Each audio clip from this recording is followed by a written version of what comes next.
بسم اللہ الرحمن الرحیم۔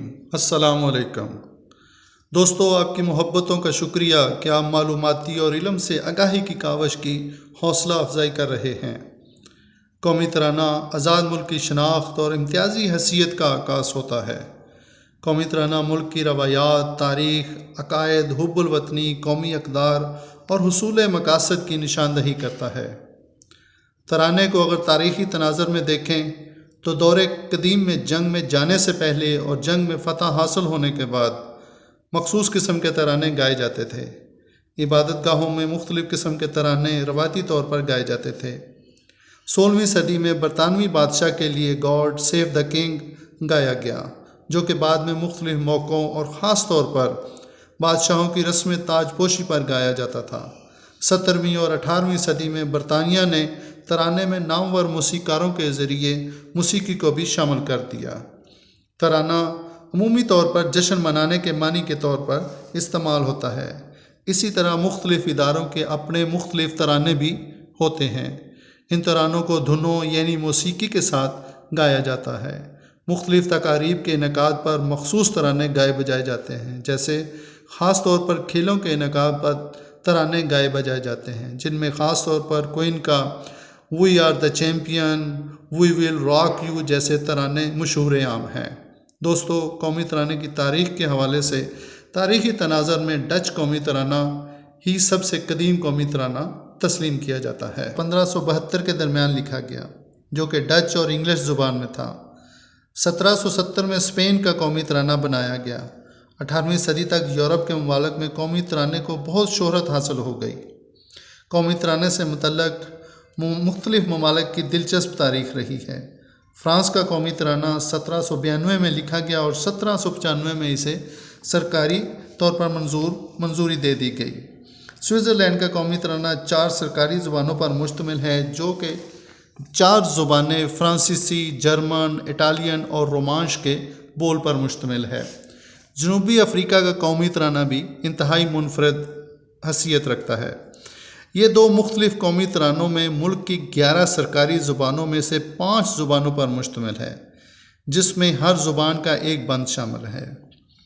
نیوزی لینڈ اور ڈنمارک 2 قومی ترانے رکھتے ہیں۔ آسٹریا کا کوئی قومی ترانہ نہیں ہے۔ جاپان کا قومی ترانہ سب سے چھوٹا قومی ترانہ، جبکہ یونان کا قومی ترانہ سب سے لمبا قومی ترانہ ہے۔ دوستو، پاکستان کا موجودہ قومی ترانہ بھی منفرد تاریخی پس منظر رکھتا ہے۔ 1948 میں جنوبی افریقہ سے تعلق رکھنے والے مسلمان AR غنی نے نئی آزاد ریاست پاکستان کے قومی ترانہ کے لیے شاعر اور موسیقار کے لیے 5000 روپے کے 2 نقد انعامات کا اعلان کیا۔ جون 1948 میں سرکاری پریس کے ذریعے اشتہار شائع کیا گیا۔ دسمبر 1948 میں قومی ترانے کی committee NAC national anthem committee قائم کی گئی، جس کا مقصد قومی ترانے کی تشکیل تھا۔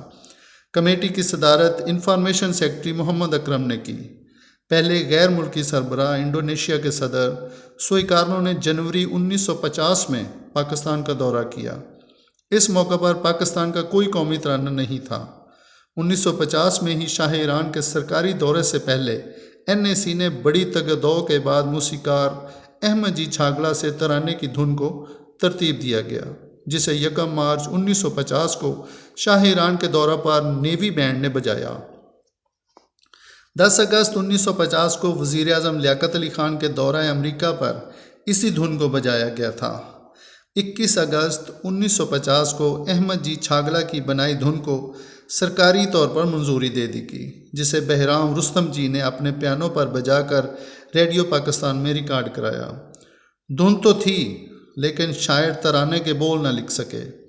NAC نیشنل اینتھم کمیٹی نے 700 سے زائد ترانے موصول ہوئے، لیکن معیاری نہیں مل رہے تھے۔ آخرکار ابو الاثر حفیظ جلندری اور حکیم احمد شجاع کے ترانوں کو منتخب کیا گیا۔ مرکزی کابینہ نے حفیظ جلندری کے ترانے کو منظوری دی۔ حفیظ جلندری اردو اور فارسی کے نامور شاعر تھے۔ مکمل قومی ترانہ فارسی زبان میں لکھا گیا، صرف اردو زبان کے لفظ کا استعمال کیا گیا ہے۔ فارسی زبان میں لکھنے کی وجہ یہ تھی کہ قومی ترانہ متنازع نہ ہو۔ 1954 تک قومی ترانہ صرف دھن میں تھا، اس میں بول نہیں تھے۔ ریڈیو پاکستان سے نیا قومی ترانہ 13 اگست 1954 کو نشر کیا گیا اور سرکاری سطح پر اس کی منظوری کا اعلان کیا گیا۔ منظوری سے قبل ہی اس کے موسیقار احمد جی چھاگلا 1953 میں انتقال کر گئے۔ 1954 میں بننے والے قومی ترانہ کو 11 فنکاروں نے گایا تھا، جن میں احمد رشدی، کوکب جہاں، رشیدہ بیگم، نجم آرا، نسیمہ شاہین، شمیم بانو، زوار حسین، اختر عباس، غلام دستگیر، انور ظہیر اور اختر وسیع علی شامل تھے۔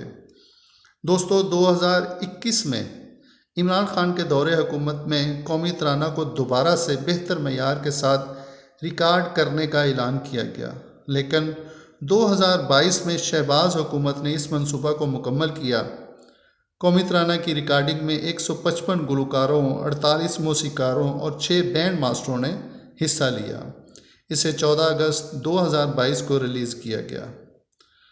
دوستو، پاکستان کے قومی ترانے کے لکھنے کے حوالے سے حقائق کو مختلف انداز میں بھی بیان کیا جاتا ہے کہ قائد اعظم محمد علی جناح نے اپنے ایک دوست کے ذریعے ایک ہندو شاعر جگن ناتھ آزاد سے پاکستان کا قومی ترانہ لکھنے کی فرمائش کی تھی کہ جتنی جلدی ممکن ہو پاکستان کا قومی ترانہ لکھا جائے۔ 9 اگست 1947 کو جگن ناتھ آزاد کو قائد اعظم کا پیغام پہنچایا گیا۔ جگن ناتھ آزاد نے پاکستان کا پہلا قومی ترانہ بابائے قوم کی فرمائش پر لکھ دیا اور قائد اعظم نے فوراً ہی اس کی منظوری دے دی گئی۔ جگن ناتھ آزاد کے لکھے قومی ترانے کی فوری منظوری بھی دے دی گئی اور 11 اگست 1947 کو دستور ساز اسمبلی نے بھی اس قومی ترانے کو باضابطہ طور پر منظور کر لیا۔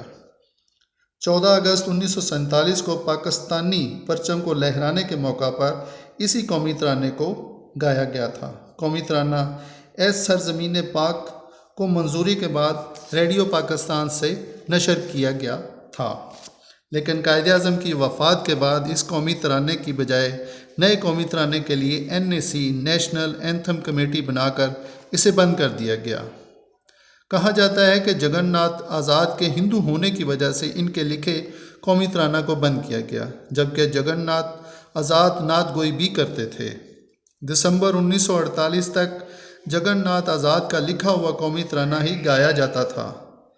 اس کے بند ہونے کے بعد چند سال پاکستان بغیر قومی ترانہ کے ہی رہا۔ ویورز، امید ہے کہ اس ویڈیو سے آپ نے علمی طور پر استفادہ حاصل کیا ہوگا۔